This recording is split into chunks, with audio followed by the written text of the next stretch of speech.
কতগুলো পদার্থের তড়িৎ বিশ্লেষণ পড়বো, যেগুলো আমাদের সিলেবাসে আছে অ্যাকচুয়ালি, সেগুলো আমরা পড়বো। প্রথমে হচ্ছে 1 নম্বর, যেটা আছে জলের তড়িৎ বিশ্লেষণ। জলের আমরা প্রথমে তড়িৎ বিশ্লেষণ কিভাবে হবে সেটা আমরা দেখবো। তো জলের তড়িৎ বিশ্লেষণ আমরা জানি, তড়িৎ অবিশ্লেষ্য পদার্থ বিশুদ্ধ জল তড়িৎ অবিশ্লেষ্য পদার্থ। এটা আমরা জানি যে বিশুদ্ধ জল হচ্ছে তড়িৎ অবিশ্লেষ্য পদার্থ। এবার বিশুদ্ধ জল তড়িৎ অবিশ্লেষ্য পদার্থ হলে তাহলে জলের তড়িৎ বিশ্লেষণ কিভাবে হবে, এটা একটা স্বাভাবিক প্রশ্ন। তো বিশুদ্ধ জল হচ্ছে কেন তড়িৎ অবিশ্লেষ্য পদার্থ, তার কারণ হচ্ছে বিশুদ্ধ জলকে যদি আমরা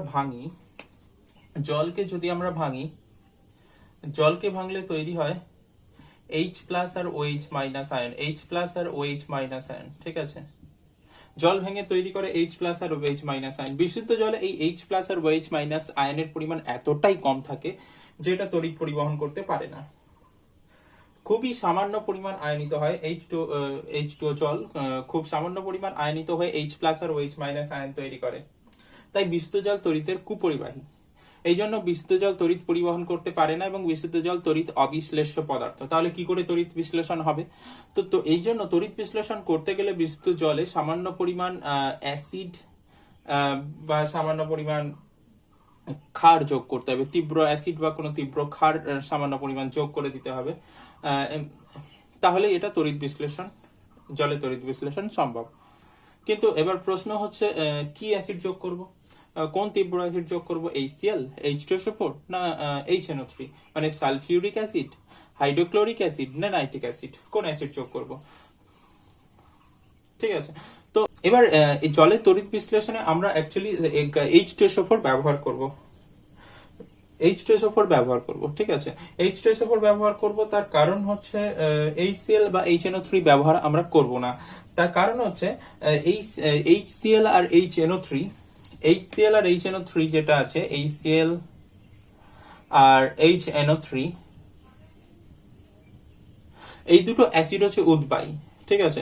এবং এদের যদি আয়নে ভেঙে দিই তাহলে এখানে হবে H প্লাস আর Cl মাইনাস।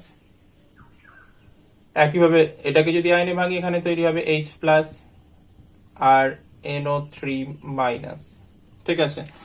তাহলে এখানে এরা হচ্ছে HCl আর HNO3, প্রথম কথা হচ্ছে উদ্বায়ী পদার্থ HCl আর HNO3। আর দ্বিতীয় কথা হচ্ছে এই যে Cl মাইনাস আর NO3 মাইনাস এই যে আয়নগুলো তৈরি হচ্ছে, এরা অ্যাকচুয়ালি কি করে, এরা হচ্ছে গন্ডগোল করে, মানে তড়িৎ বিশ্লেষণের সময়, জলের তড়িৎ বিশ্লেষণের সময় এরা বিঘ্ন ঘটিয়ে দেয়। এরা হচ্ছে ডিস্টারবেন্স ক্রিয়েট করে, মানে অ্যাকচুয়ালি বোঝা যাবে যখন এখানে OH minus ion, Cl minus ion দুটো আয়ন থাকবে, তখন তড়িৎ বিশ্লেষণের সময় গন্ডগোল হয়। তো H2SO4 এর ক্ষেত্রে এরকম সমস্যা হয় না, তার জন্য জলের তড়িৎ বিশ্লেষণে আমরা H2SO4 ব্যবহার করব, HCl বা HNO3 আমরা ব্যবহার করব না। HCl HNO3 ব্যবহার করব না, আমরা কি ব্যবহার করব? H2SO4 সালফিউরিক অ্যাসিড ব্যবহার করব, ঠিক আছে, এটা ব্যবহার করব। কিন্তু HCl বা HNO3 ব্যবহার করব না, কারণ ওরা দুজন প্রথম কথা উদ্বায়ী। তারপরে ওই যে আয়নগুলো তৈরি হচ্ছে Cl মাইনাস আর NO3 মাইনাস, এটা তড়িৎ বিশ্লেষণে বিঘ্ন ঘটায়, এই জন্য। ঠিক আছে, আমরা তাহলে বিশুদ্ধ জলের তড়িৎ বিশ্লেষণ আমরা করতে পারি না। বিশুদ্ধ জল তড়িৎ অবিশ্লেষ্য পদার্থ, জলের মধ্যে সামান্য পরিমাণ তীব্র অ্যাসিড বা তীব্র ক্ষার মিশিয়ে দিলে সেটা হচ্ছে তড়িৎ বিশ্লেষণ করতে পারবে। এবার প্রশ্ন হচ্ছে কোন অ্যাসিড মেশাবো। আমরা যদি অ্যাসিড মিশিয়ে যদি করি, কোন অ্যাসিড মেশাবো? অ্যাসিড হিসাবে এখানে নিতে হবে H2SO4, HCl বা HNO3 নেওয়া যাবে না। HCl বা HNO3 নিলে কি হবে, এরা প্রথম কথা হচ্ছে উদ্বায়ী, আর দ্বিতীয় কথা হচ্ছে এই যে অ্যানায়নগুলো তৈরি হবে, এই অ্যানায়নগুলো তড়িৎ বিশ্লেষণে বিঘ্ন ঘটাবে। তার জন্য জলের তড়িৎ বিশ্লেষণে আমরা H2SO4 ব্যবহার করব, ঠিক আছে।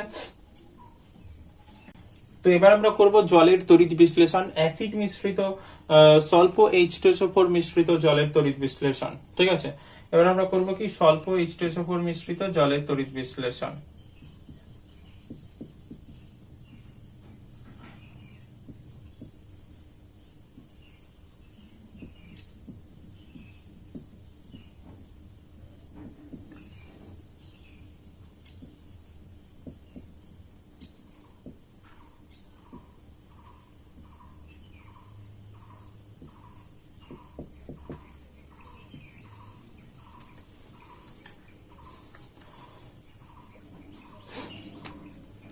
স্বল্প H2SO4 মিশ্রিত আমরা জলের তড়িৎ বিশ্লেষণ করব। এখানে তড়িৎ বিশ্লেষ্য হিসেবে কি নেওয়া হবে H2SO4 আর জলের সঙ্গে সামান্য H2SO4 মিশ্রিত, জল আর তার সঙ্গে সামান্য H2SO4 মিশিয়ে দেওয়া হবে।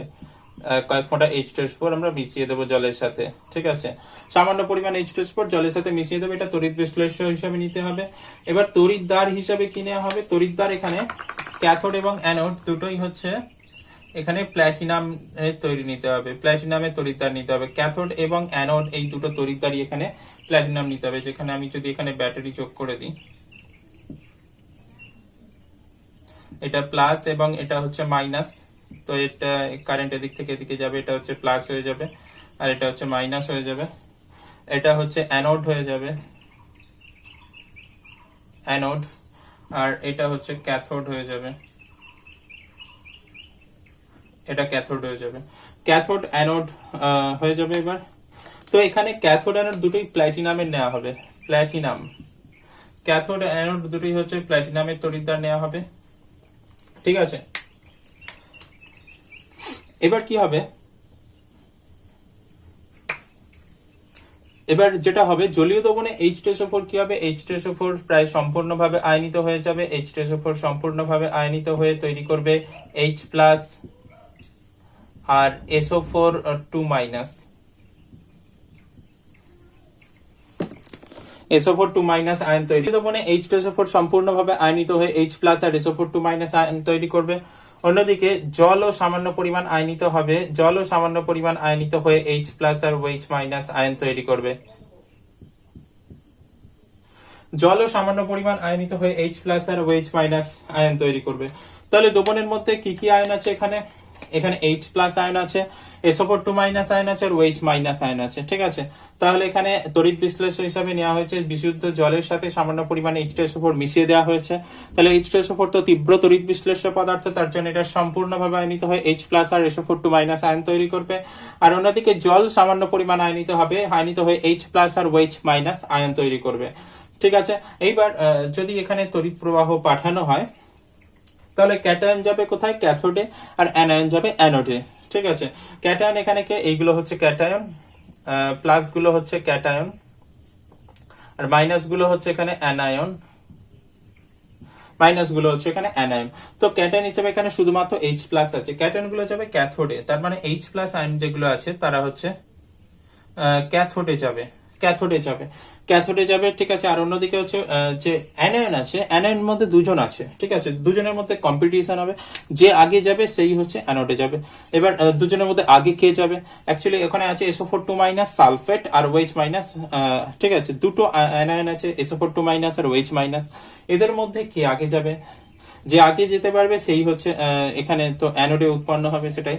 তো এখানে অ্যাকচুয়ালি SO4 আর SO4 2 মাইনাস আর OH- এই দুটো অ্যানায়নের মধ্যে OH- আয়ন যেটা আছে, এই OH- আয়নের ইলেকট্রন বর্জনের প্রবণতা হচ্ছে বেশি।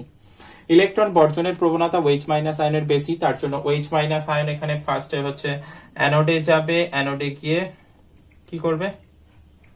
এখানে তারপরে কি হবে আমরা সেটা বলবো। তাহলে এখানে তাহলে ক্যাথোডে কে যাচ্ছে? ক্যাথোডে যাচ্ছে H+ আয়ন, কারণ ক্যাটায়ন শুধুমাত্র H+ আছে, তার জন্য ক্যাথোডে H+ আয়ন যাবে। আর অ্যানোডে যাবে, অ্যানোডে হচ্ছে অ্যানায়ন হচ্ছে দুটো আছে, কিন্তু OH- এর ইলেকট্রন বর্জনের প্রবণতাটা সেটা হচ্ছে SO4 2 এর থেকে বেশি। তার জন্য OH- প্রথমে হচ্ছে অ্যানোডে যাবে, ইলেকট্রন বর্জন করবে, ঠিক আছে। অ্যানোডে গিয়ে ইলেকট্রন বর্জন করবে OH- আয়ন, এবং OH- এখানে অ্যানোডে আয়ন মুক্ত হবে, ঠিক আছে। তাহলে আমরা ক্যাথোড আর অ্যানোড বিক্রিয়া এখানে লিখে নেব। প্রথমে হচ্ছে ক্যাথোড বিক্রিয়া, প্রথমে হচ্ছে ক্যাথোড বিক্রিয়া।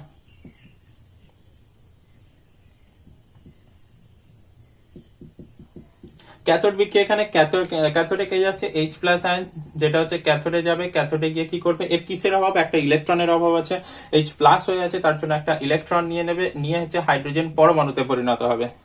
এবার কি হবে? দুটো হাইড্রোজেন পরমাণু পরস্পর জুড়ে যাবে, জুড়ে গিয়ে এখানে হচ্ছে হাইড্রোজেন গ্যাস তৈরি করবে, হ্যাঁ H2 গ্যাস, ঠিক আছে। H2 গ্যাস, হাইড্রোজেন গ্যাস তৈরি করবে।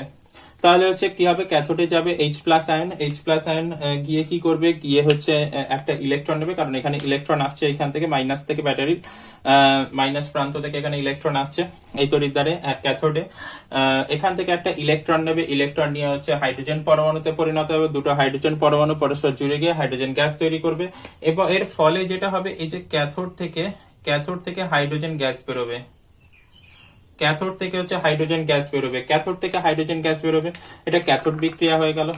এবার হচ্ছে অ্যানোড বিক্রিয়া।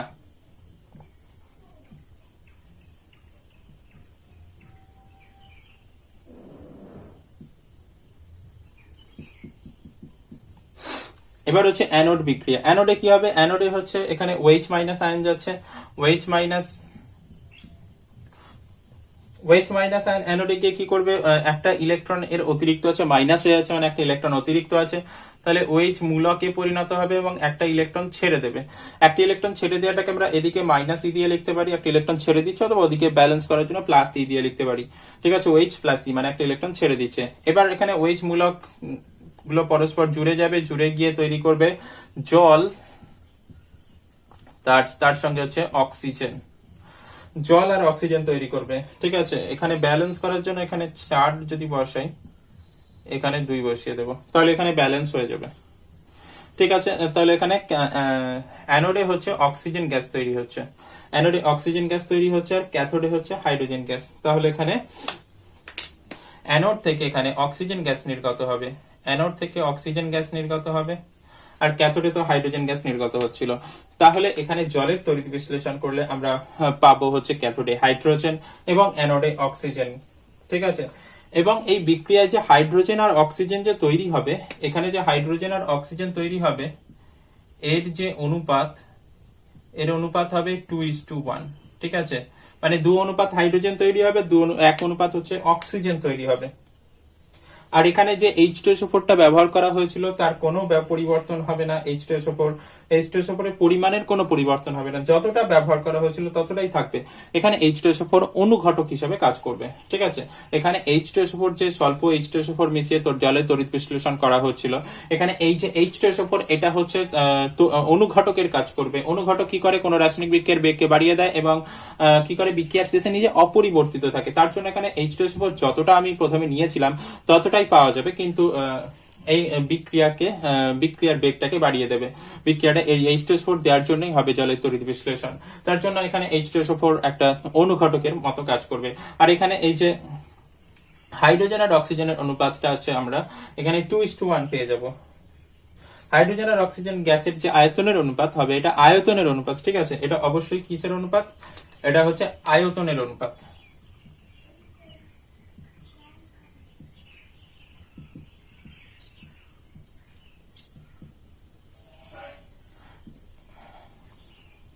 এটা হচ্ছে আয়তনের অনুপাত। আয়তনের অনুপাত হচ্ছে হাইড্রোজেন আর অক্সিজেনের হচ্ছে 2:1 হবে। ঠিক আছে, তাহলে এবার আমরা যদি শর্টে একবার এই পুরো তড়িৎ বিশ্লেষণটা আমরা দেখে নিই, তাহলে আমরা প্রথমে যেটা হচ্ছে তড়িৎ বিশ্লেষণ হিসেবে কি নেব, তড়িৎ বিশ্লেষণ হিসেবে নেব জলের সাথে সামান্য পরিমাণ গাঢ় H2SO4 মিশিয়ে দেব। ঠিক আছে, H2SO4 কেন নেব, অন্য কেন নেব না, সব বলা হয়ে গেছে। এরপরে তড়িৎদ্বার হচ্ছে ক্যাথোড অ্যানোড দুটোই হচ্ছে প্ল্যাটিনামের নেব। ঠিক আছে, তড়িৎদ্বারের প্রকৃতি আমি আসবো, আমি শেষে করিয়ে দেবো তড়িৎদ্বারের প্রকৃতি, তড়িৎদ্বার কত রকমের হতে পারে এবং কেন নেওয়া হচ্ছে সব করিয়ে দেবো। আর তারপরে হচ্ছে এবার যদি এর সঙ্গে ব্যাটারি যোগ করে তড়িৎ বিশ্লেষণ করা হয়, তাহলে কি হবে, প্রথমে তো H2SO4 যেটা আছে সেটা সম্পূর্ণভাবে আয়নে ভাঙবে, H প্লাস আর SO4 2 তৈরি করবে। আর জল যেটা আছে সেটাও ভাঙবে, সেটাও ভেঙে H প্লাস আর OH মাইনাস আয়ন তৈরি করবে। জলও সামান্য পরিমাণ ভাঙবে, H প্লাস আর OH মাইনাস আয়ন তৈরি করবে। এবার যদি ওখানে তড়িৎ প্রবাহ পাঠানো হয়, তাহলে তড়িৎ বিশ্লেষণ শুরু হবে। তড়িৎ বিশ্লেষণ শুরু হলে ওখানে H প্লাস ক্যাটায়ন হিসেবে শুধুমাত্র H প্লাস আয়ন আছে, ক্যাটায়ন যায় ক্যাথোডে আর অ্যানায়ন যায় অ্যানোডে, এটা আমরা জানি। তো ক্যাটায়ন হিসেবে শুধুমাত্র H প্লাস আছে, তাই H প্লাস আয়নগুলো হচ্ছে ক্যাথোডে যাবে। ক্যাথোডে গিয়ে ওখানে H প্লাস আয়নে একটা ইলেকট্রনের অভাব আছে, H প্লাস হয়ে আছে, তার জন্য ওখানে ক্যাথোড থেকে একটা ইলেকট্রন নেবে, নিয়ে হচ্ছে ওটা হাইড্রোজেন পরমাণুতে পরিণত হবে। এবার হাইড্রোজেন পরমাণু দুটো পরস্পর জুড়ে গিয়ে হাইড্রোজেন গ্যাস তৈরি করবে, ফলে ক্যাথোড থেকে হাইড্রোজেন গ্যাস বেরোবে। এবং অন্যদিকে অ্যানোডে কে যাবে, দুটো অ্যানায়ন আছে, ঠিক আছে, দুজনের মধ্যে কম্পিটিশন হবে। অ্যাকচুয়ালি হচ্ছে ওয়েচ মাইনাস আয়ন যেটা আছে তার ইলেকট্রন বর্জনের প্রবণতা বেশি। ইলেকট্রন বর্জনের প্রবণতা বেশি মানে ও সহজেই ইলেকট্রন বর্জন করবে, ঠিক আছে, তার মানে ও আগে চলে যাবে ওয়েচ মাইনাস আয়ন।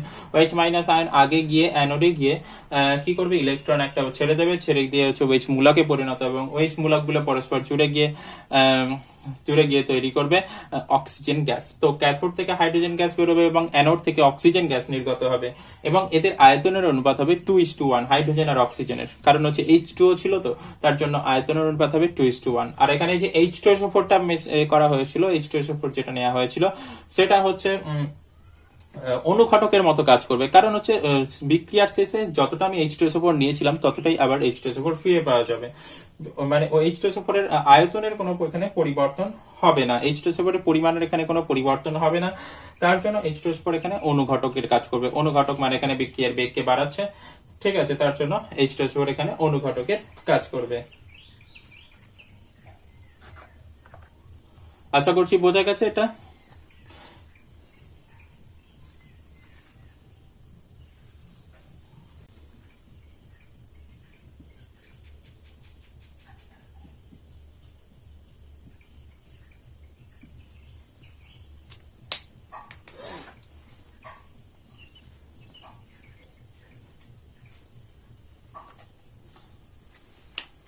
এবার আমরা করব গলিত NaCl এর তড়িৎ বিশ্লেষণ। গলিত NaCl এর তড়িৎ বিশ্লেষণ আমরা আগে একবার একটুখানি দেখেছিলাম, তো আমরা আরেকবার দেখে নেব গলিত NaCl এর তড়িৎ বিশ্লেষণ।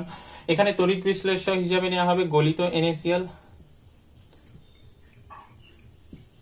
তড়িৎ বিশ্লেষক হিসাবে নেওয়া হবে গলিত NaCl, গলিত NaCl নেওয়া হবে। গলিত NaCl এর মধ্যে এখানে দুটো তড়িৎদ্বারকে ডোবানো হবে, তড়িৎদ্বার এবং এর সঙ্গে ব্যাটারি যদি জুড়ে দিই,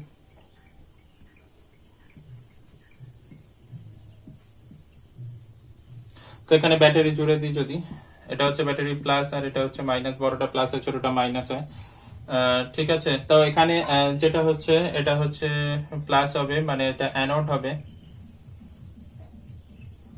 অ্যানোড, আর এটা হচ্ছে মাইনাস, এটা হচ্ছে ক্যাথোড, ঠিক আছে, এটা হচ্ছে ক্যাথোড। জলের তড়িৎ বিশ্লেষণের ক্ষেত্রে অ্যানোড হিসাবে নেওয়া হয় গ্রাফাইট,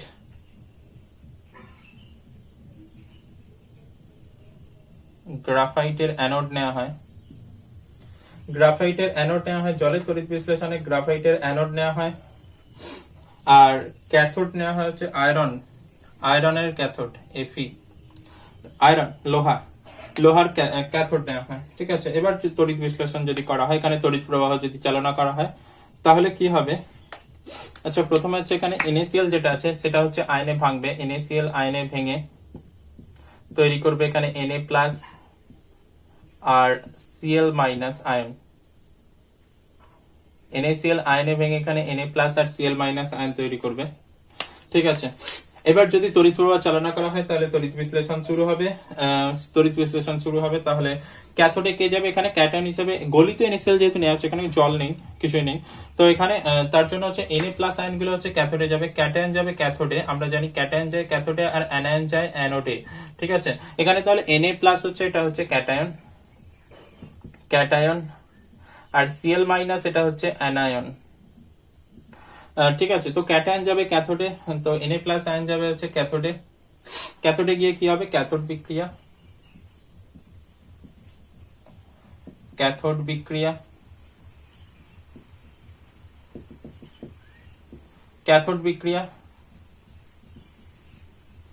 তো এখানে ক্যাথোড বিক্রিয়াতে কি হবে, Na+ আয়ন এর একটা ইলেকট্রনের অভাব আছে, তো Na+ আয়ন একটা ইলেকট্রন নিয়ে নেবে ক্যাথোড থেকে, নিয়ে হচ্ছে সোডিয়াম পরমাণুতে পরিণত হবে, মানে সোডিয়াম ধাতু তৈরি করবে। অন্যদিকে হচ্ছে Cl- যেটা আয়ন আছে, Cl- আয়নটা যাবে হচ্ছে অ্যানোডে, তো এখানে হবে অ্যানোড বিক্রিয়া,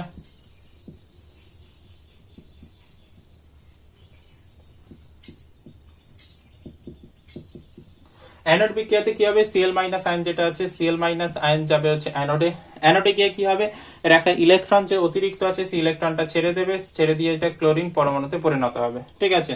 এবার ক্লোরিন পরমাণুগুলো পরস্পর জুড়ে যাবে, জুড়ে গিয়ে হচ্ছে Cl2 গ্যাস তৈরি করবে। ক্লোরিন পরমাণুগুলো পরস্পর জুড়ে গিয়ে Cl2 গ্যাস তৈরি করবে। তাহলে এখানে অ্যানোড থেকে আমরা কি পাবো, অ্যানোড থেকে আলাদা করে দিচ্ছি, অ্যানোড থেকে আমরা পাবো এখানে Cl2 গ্যাস, অ্যানোড থেকে এখানে Cl2 গ্যাস নির্গত হবে, আর ক্যাথোডে এখানে সোডিয়াম তৈরি হচ্ছে, সোডিয়াম উৎপন্ন হচ্ছে, আর অ্যানোড থেকে Cl2 গ্যাস তৈরি হবে। ঠিক আছে, বোঝা গেছে? তো এটাকে যদি আমরা আরেকবার দেখে নিই, তাহলে জলের তড়িৎ বিশ্লেষণ আমরা যখন করব তখন আমরা ক্যাথোড হিসাবে নেব লোহা আয়রন ক্যাথোড, আর গ্রাফাইট অ্যানোড নেব। ঠিক আছে, আর তড়িৎ বিশ্লেষণ হিসাবে আমরা গলিত NaCl নেব। তড়িৎ বিশ্লেষণ আমরা কিভাবে করব, এখানে হচ্ছে আমরা যেটা করব,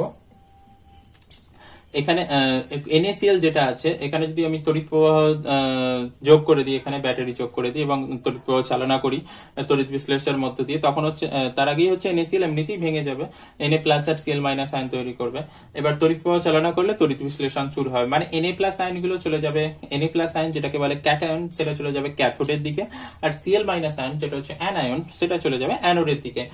তো ক্যাটায়ন কি করবে, ক্যাটায়নের Na প্লাস আয়ন এখানে প্লাস হয়ে আছে, মানে একটা ইলেকট্রনের ঘাটতি আছে, তাহলে ক্যাথোড থেকেও একটা ইলেকট্রন নিয়ে নেবে, নিয়ে সোডিয়াম পরমাণুতে পরিণত হবে, এটা হবে ক্যাথোড বিক্রিয়া। আর অন্যদিকে অ্যানোড বিক্রিয়াতে কি হবে, অ্যানোড বিক্রিয়াতে Cl মাইনাস আয়ন অ্যানোডে যাবে, গিয়ে হচ্ছে একটা ইলেকট্রন নেবে, ইলেকট্রন নিলে নেবে। ঠিক আছে, এবার Cl ওটা একটা ইলেকট্রন নিয়ে একটা ইলেকট্রন ছেড়ে দেবে, ছেড়ে দিয়ে ওটা Cl পরমাণুতে পরিণত, এবং Cl পরমাণুগুলো পরস্পর জুড়ে গিয়ে মানে Cl2 গ্যাস তৈরি করবে। তাহলে ক্যাথোডে তৈরি হচ্ছে লোহা, আর অ্যানোডে তৈরি হচ্ছে ক্যাথোডে তৈরি হচ্ছে ধাতব সোডিয়াম, আর অ্যানোডে তৈরি হচ্ছে ক্লোরিন গ্যাস। তো বোঝা গেছে, এটা হচ্ছে গলিত NaCl এর তড়িৎ বিশ্লেষণ। ঠিক আছে,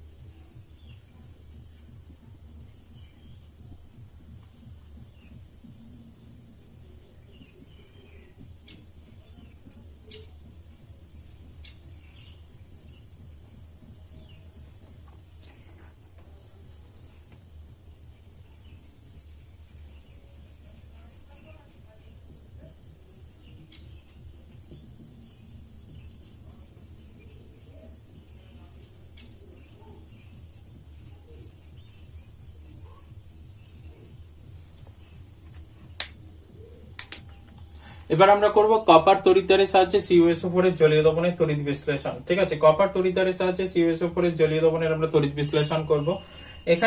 এখানে যেটা হচ্ছে, এই তড়িৎ বিশ্লেষণের সময় আমরা তড়িৎ বিশ্লেষণ হিসেবে নেব কপার সালফেটের জলীয় দ্রবণ, মানে এখানে কি কপার সালফেট থাকবে, তার সাথে হচ্ছে জল থাকবে। কপার সালফেটের জলীয় দ্রবণ যেহেতু নিচ্ছি, কপার সালফেট তো থাকছেই, তার সঙ্গে কি থাকবে, জলও থাকবে, তার সঙ্গে হচ্ছে জলও থাকবে, কপার সালফেট থাকবে, তার সঙ্গে হচ্ছে জলও থাকবে। ঠিক আছে, এবার এখানে ক্যাথোড আর অ্যানোড দুটোই হচ্ছে, এখানে এই যে ক্যাথোড বা অ্যানোড দুটোই এখানে কপারে তৈরি হতে হবে, অ্যানোডও এখানে কপারে, আর ক্যাথোড যেটা সেটাও আমরা নেব এখানে কপারে, ক্যাথোডে সেটা হচ্ছে এখানে কপারে, দুটোই হচ্ছে এখানে কপারের তৈরি হবে। কপার তড়িৎদ্বারের সাহায্যে, এই জন্য বলা আছে কপার তড়িৎদ্বারের সাহায্যে CuSO4 এর জলীয় দ্রবণের জন্য জল আছে, জলীয় দ্রবণের জন্য জল নিচ্ছি, CuSO4 এর জলীয় দ্রবণ। এবার এখানে হচ্ছে যদি এখানে ব্যাটারি যোগ করে দিচ্ছি, আচ্ছা একটু উপরে উঠে গেল,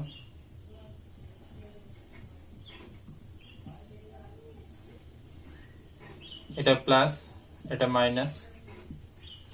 ঠিক আছে, এটা হচ্ছে প্লাস হবে আর এটা হচ্ছে মাইনাস হবে। ঠিক আছে, তাহলে এখানে কি করব, এখানে আমরা কপার তড়িৎদ্বারের সাহায্যে CuSO4 এর জলীয় দ্রবণের তড়িৎ বিশ্লেষণ করছি। CuSO4, এবার যদি আমরা আয়নীয় বিক্রিয়াগুলো দেখে নিই, এখানে CuSO4 যেটা আছে, CuSO4 আয়নে ভাঙবে, আয়নে ভেঙে হচ্ছে Cu2 প্লাস আর SO4 2 মাইনাস আয়ন তৈরি করবে, Cu2 প্লাস আর SO4 2 মাইনাস আয়ন তৈরি করবে। আর অন্যদিকে হচ্ছে জল ও আয়নে ভাঙবে, জল ও আয়নে ভেঙে হচ্ছে H+ আর OH মাইনাস আয়ন তৈরি করবে, H+ আর OH মাইনাস আয়ন তৈরি করবে। ঠিক আছে, এখানে জল ও আয়নে ভাঙবে, ভেঙে H+ আর OH মাইনাস আয়ন তৈরি করবে। এইবার যখন হচ্ছে তড়িৎ প্রবাহ চালনা আমরা করব, তখন তড়িৎ বিশ্লেষণ শুরু হবে। তড়িৎ বিশ্লেষণ শুরু হলে এবার তড়িৎ রাসায়নিক শ্রেণী বলে একটা শ্রেণী আছে। এই শ্রেণীতে কপার হচ্ছে হাইড্রোজেনের নিচে থাকে। আমি তড়িৎ রাসায়নিক শ্রেণী দেখিয়ে দেবো। তড়িৎ রাসায়নিক শ্রেণীতে কপার হচ্ছে হাইড্রোজেনের নিচে আছে। তার জন্য হচ্ছে হাইড্রোজেন নিচে হওয়ার জন্য Cu2+ আয়নের হচ্ছে ইলেকট্রন বর্জনের প্রবণতা, সরি Cu2+ আয়নের ইলেকট্রন বর্জন বলছি কেন, Cu2+ আয়নের ইলেকট্রন গ্রহণের প্রবণতা H+ আয়ন থেকে বেশি হয়। ঠিক আছে, এই তড়িৎ রাসায়নিক শ্রেণীতে হাইড্রোজেনের নিচে কপার আছে, তার জন্য কি হচ্ছে Cu2+ আয়নের ইলেকট্রন গ্রহণের প্রবণতা হাইড্রোজেনের থেকে বেশি হয়। ওই জন্য কি হবে, Cu2+ আয়ন H+ আয়নের আগে চলে যাবে, এখানে ক্যাথোডে গিয়ে ইলেকট্রন নিয়ে নেবে। তাহলে এখানে কি হবে, এই দুজন আছে এখানে ক্যাটায়ন হিসেবে, এখানে ক্যাটায়ন দুটো আছে। ঠিক আছে, এরা হচ্ছে ক্যাটায়ন আর এরা হচ্ছে অ্যানায়ন। এখানে ক্যাটায়ন হচ্ছে দুটো আছে আর অ্যানায়ন হচ্ছে দুটো আছে। এখানে ক্যাটায়ন দুটো আছে এবং অ্যানায়ন দুটো আছে। ঠিক আছে, এখানে ক্যাটায়ন হিসেবে হচ্ছে Cu2+ আছে আর H+ আছে। এই দুজনের মধ্যে কম্পিটিশন হবে, ক্যাটায়ন যায় ক্যাথোডে। ঠিক আছে, কে যাবে ক্যাথোডে? তো অ্যাকচুয়ালি এখানে Cu2+ আয়ন তড়িৎ রাসায়নিক শ্রেণীতে H+ এর নিচে আছে। ঠিক আছে, হাইড্রোজেনের নিচে আছে Cu2+ আয়ন, Cu হচ্ছে কপার, অ্যাকচুয়ালি হাইড্রোজেনের নিচে আছে। এই জন্য হচ্ছে Cu2+ আয়নের ইলেকট্রন গ্রহণের প্রবণতা H+ এর থেকে বেশি। তাই Cu2+ এর আগে মানে H+ Cu2+ এর আগে চলে যাবে এখানে ক্যাথোডে চলে যাবে, ক্যাথোডে গিয়ে আধান মুক্ত হবে। এবার এখানে কি হচ্ছে, অ্যানায়ন হিসেবে কি আছে, SO4 2- আর OH- আয়ন আছে। ঠিক আছে, এখানে অ্যানায়ন হিসেবে কি আছে, OH- আয়ন আছে, SO4 2- আয়ন আছে। দুজনেই অ্যানোড দ্বারা আকৃষ্ট হবে, কিন্তু এই আয়নগুলোর কোনোটাই তড়িৎ দ্বারে আধান মুক্ত হবে না। এর কারণ হচ্ছে, এর কারণ এই অ্যানায়নগুলোর কি বলে ইলেকট্রন বর্জন করে আধান মুক্ত হওয়ার তুলনায় এখানে যদি এখানে একটা কপার তড়িৎদ্বার থেকে Cu ধাতু দুটো ইলেকট্রন বর্জন করে Cu2+ হিসেবে দ্রবণে চলে আসা অনেক সহজ। কি বললাম আমি, এখানে হচ্ছে এই দুটো আয়ন এখানে গিয়ে মানে এখানে গিয়ে আধান মুক্ত হতে পারে, মানে এখানে ইলেকট্রন বর্জন করতে পারে। ঠিক আছে, অ্যানোডে গিয়ে, কিন্তু এইসব হয় না। এটার পরিবর্তে যেটা হয়, এখানে অ্যানোডটা হচ্ছে কপারের তৈরি। তো এখানে কপার চলে আসে, কপার অ্যানোড থেকে কপার দুটো ইলেকট্রন বর্জন করে এখান থেকে চলে আসে Cu2+ হিসাবে, এটা দ্রবণে চলে আসে, এখান থেকে Cu2+ হিসাবে দ্রবণে চলে আসে। এখানে কপার অ্যানোড থেকে কপার Cu2+ আয়ন হিসাবে দ্রবণে চলে আসে। তো এর ফলে কি হচ্ছে, তাহলে এরা কেউ, এই যে অ্যানায়ন গুলো যেগুলো আছে SO4 2- আর OH-, এরা কেউ আধান মুক্ত হয় না। এখানে এখানে অ্যানোডের যে কপার ধাতু আছে, সেই কপার ধাতুটা Cu2+ আয়ন হিসেবে দুটো ইলেকট্রন বর্জন করে Cu2+ আয়ন হিসেবে দ্রবণে চলে আসছে। ঠিক আছে, তাহলে কি হবে, এর ফলে অ্যানোডটা আস্তে আস্তে কি হবে, ক্ষয়ে যাবে। আর এখানে হচ্ছে কি, এই CuSO4 এর দ্রবণের যে CuSO4 আছে তার ঘনত্বের কোনো পরিবর্তন হবে না। কারণ কি হবে, এখান থেকে Cu2+ দ্রবণ থেকে কমে গেলে আবার এখান থেকে চলে আসবে তড়িৎদ্বার থেকে Cu2+ আবার দ্রবণে চলে আসবে। এর ফলে কি হবে, এইরকম একটা প্রসেস চলতে থাকবে, এদিক থেকে এদিকে। এখানে কপার ধাতু জমবে আর এখানে হচ্ছে কপারটা আস্তে আস্তে ক্ষয়ে যাবে। এই তড়িৎদ্বারের উপরে, ক্যাথোডের উপর কপারের হচ্ছে একটা প্রলেপ পড়তে থাকবে, এবং এখানে কপারের একটা প্রলেপ পড়তে থাকবে এর উপর, এবং এটা আস্তে আস্তে কি হবে, ক্ষয়ে যাবে, এটা আস্তে আস্তে ক্ষয়ে যাবে। ঠিক আছে, অ্যানোডটা আস্তে আস্তে ক্ষয়ে যাবে এবং ক্যাথোডে হচ্ছে কপারের প্রলেপ পড়তে থাকবে। ঠিক আছে, এই ধরনের তড়িৎদ্বারকে বলা হচ্ছে সক্রিয় তড়িৎদ্বার। এই ধরনের, মানে এখানে তড়িৎদ্বার সরাসরি তড়িৎ বিশ্লেষণে অংশগ্রহণ করছে। তো এখানে এই ধরনের তড়িৎদ্বারকে বলা হচ্ছে সক্রিয় তড়িৎদ্বার। এখানে ক্যাথোড বিক্রিয়া, অ্যানোড বিক্রিয়া যদি আমি লিখে দিই, তো এখানে ক্যাথোড বিক্রিয়া প্রথমে,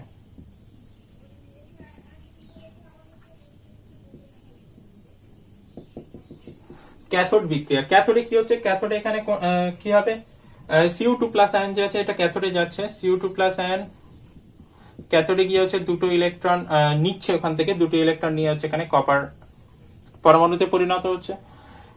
ঠিক আছে, এবার হচ্ছে অ্যানোড বিক্রিয়া। অ্যানোড বিক্রিয়াতে কি হবে, এখানে কপার দ্রবণে চলে আসছে, কপার থেকে এখানে Cu2+ তৈরি হচ্ছে, কপার থেকে Cu2+ তৈরি হচ্ছে, Cu2+ হিসেবে দ্রবণে চলে আসছে এবং দুটো ইলেকট্রন ওখানে ছেড়ে দিচ্ছে, এটা হচ্ছে অ্যানোড বিক্রিয়া। তো বোঝা গেছে এখানে। তো আমি যদি পুরো জিনিসটা আরেকবার সহজে বলে দিই, এখানে যেটা হচ্ছে তড়িৎ বিশ্লেষণ হিসেবে আমরা নিয়েছি কপার সালফেটের জলীয় দ্রবণ। কপার সালফেট এখানে আয়নে ভাঙবে Cu2+ আর SO4 আয়ন তৈরি করবে, আর জল হচ্ছে আয়নে ভাঙবে, ভেঙে হচ্ছে H+ আর OH- আয়ন তৈরি করবে। এখানে তড়িৎদ্বার দুটো নেওয়া হয়েছে, দুটোই হচ্ছে কপারের তৈরি, কপার তড়িৎদ্বারের সাহায্যের জন্য হেডিং করা আছে কপার সালফেটের জলীয় দ্রবণের জন্য জল নেওয়া হয়েছে। তো এখানে ক্যাথোড অ্যানোড দুটি হচ্ছে কপারের তৈরি, আর এখানে নিচে হচ্ছে কপার সালফেটের জলীয় দ্রবণ নেওয়া হয়েছে। এবার যদি এখানে তড়িৎ প্রবাহ চালনা করা হয় দ্রবণের মধ্যে দিয়ে, তাহলে তড়িৎ বিশ্লেষণ শুরু হবে। তড়িৎ বিশ্লেষণ শুরু হলে যেটা হচ্ছে ক্যাটায়ন যাবে ক্যাথোডে, ক্যাটায়ন হিসেবে এখানে Cu2+ আছে আর H+ আছে, দুজনের মধ্যে কম্পিটিশন হবে। কিন্তু এখানে তড়িৎ রাসায়নিক শ্রেণী বলে একটা শ্রেণী আছে, যে শ্রেণীতে হচ্ছে কপার হচ্ছে হাইড্রোজেনের নিচে আছে। তার জন্য কি হবে, Cu2+ আয়নের ইলেকট্রন গ্রহণের প্রবণতা H+ এর থেকে বেশি। তার জন্য Cu2+ প্রথমে চলে যাবে ক্যাথোডে, গিয়ে দুটো ইলেকট্রন নিয়ে নেবে, নিয়ে হচ্ছে কপার ধাতুতে পরিণত হবে। এবার অ্যানায়ন হিসেবে এখানে কি আছে, অ্যানায়ন হিসেবে আছে SO4 আর হচ্ছে অ্যানায়ন হিসেবে এখানে আছে SO4 আর OH-, এদের দুজনের মধ্যে কম্পিটিশন হবে। কিন্তু এখানে এরা কেউই অ্যানোডে আধানমুক্ত হবে না, এদের পরিবর্তে অ্যানোডে কে আধানমুক্ত হবে। অ্যানোডে যেটা হবে সেটা হচ্ছে, অ্যানোডটা হচ্ছে এখানে কপারের তৈরি, কপার থেকে এখানে কপার Cu2+ আয়ন হিসেবে দ্রবণে চলে আসবে, মানে দুটো ইলেকট্রন বর্জন করে Cu2+ আয়ন হিসেবে দ্রবণে আসবে। তাহলে অ্যানোড থেকে কপার Cu2+ আয়ন হিসেবে দ্রবণে আসবে, এবং সেই Cu2+ আয়ন চলে যাবে ক্যাথোডে, Cu2+ আয়ন চলে যাবে ক্যাথোডে গিয়ে আধানমুক্ত হয়ে আবার কপারে পরিণত হবে। তার ফলে অ্যানোডটা আস্তে আস্তে ক্ষয়ে যাবে ক্যাথোডে, এবং ক্যাথোডের উপর হচ্ছে কপারের প্রলেপ পড়বে। এবং দ্রবণে যে CuSO4 এর যে গাঢ়ত্ব সেটাও পরিবর্তন হবে না, কারণ এখান থেকে অ্যানোড ক্ষয়ছে, ক্যাথোডের উপর জমছে, অ্যানোডে কপার ক্ষয়ে যাচ্ছে আর ক্যাথোডে কপার জমছে। ঠিক আছে, এখানে এই যে তড়িৎ বিশ্লেষণ, এখানে যে তড়িৎদ্বারগুলো এখানে সক্রিয় তড়িৎদ্বার হিসেবে কাজ করছে, কারণ এখানে সরাসরি এরা তড়িৎ বিশ্লেষণে অংশগ্রহণ করছে। ঠিক আছে, বোঝা গেছে আশা করছি।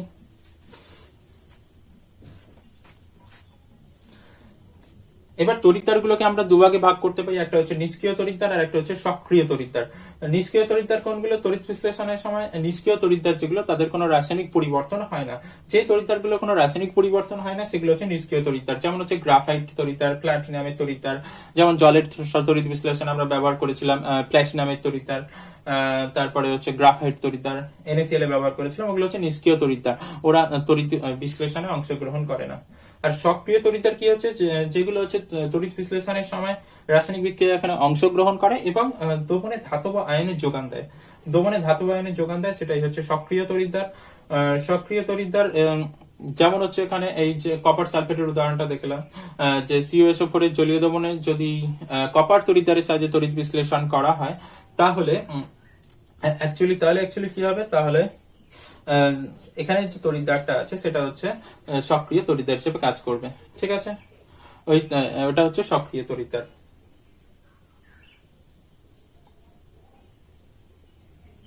ঠিক আছে, আজকে এতটাই থাক। ভিডিওটা ভালো লাগলে অবশ্যই লাইক করবে, বন্ধুদের সাথে শেয়ার করো এবং চ্যানেলটাকে সাবস্ক্রাইব করো। Thank you for watching.